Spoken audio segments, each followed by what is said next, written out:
আজকে ছোট মাছ ফুলপুরি হবে, আপনারা ভিডিওটি দেখতে থাকুন।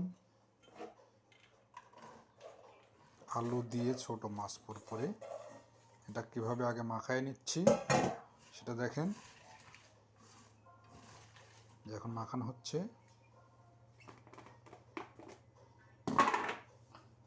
এখন এর ভেতরে পেঁয়াজ রসুন বাটা দিয়ে দিলাম।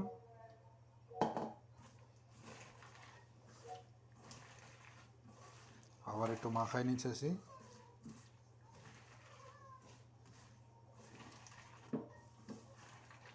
এইভাবে মাখানোর পরে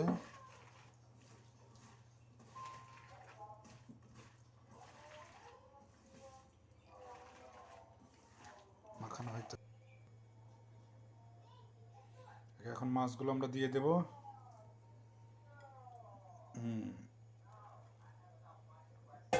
মাছগুলো দিয়ে দেওয়া হয়ে গেল। এখন একটু নাড়াচাড়া করে দেব। এখন আমরা একটু পানি দিয়ে দেব ভিতরে পরিমাণ মতো। এই দেখেন পরিমাণ মতো পানি দিয়ে দিলাম।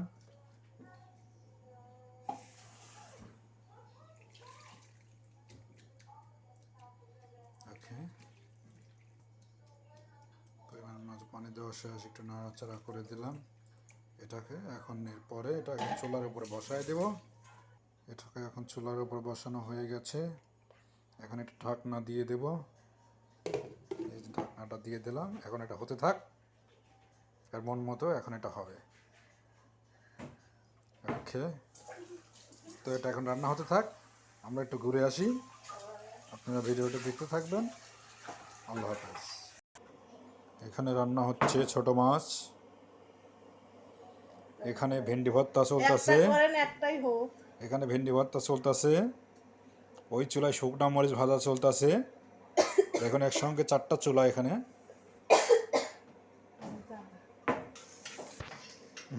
রান্নাটা শেষ হওয়ার দিকে যাচ্ছে। একটু দেখি কেমন হলো। এই দেখুন, আপনার সঙ্গে কথা বলতে বলতে আমার রান্না শেষের দিক, অনেকটা বলক এসে গেছে। একটু নাড়া দিয়ে দিলাম। ওকে, কালার কম হয়েছে মনে হচ্ছে। আমরা একটু মশলা দিয়ে দিচ্ছি, নাকি জিরা বাটা নাকি মরিচ বাটা দিয়ে দিলাম, আমি নিজেও জানি। কথা রাখবো না, কথা ছাড়ি দেবো না, কথা কাটি দিলে নতুন করে কথা লাগাবো।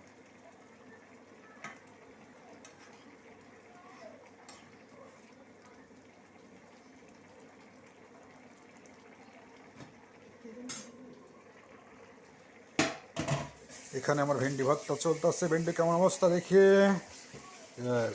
এই যে ভেন্ডিটা সেদ্ধ হচ্ছে, এরপরে ভেন্ডিটা ভর্তা করা হবে। আমার ঢেকে রেখে দিলাম। এখানেও রান্না চলতেছে। ওকে, বাই বাই।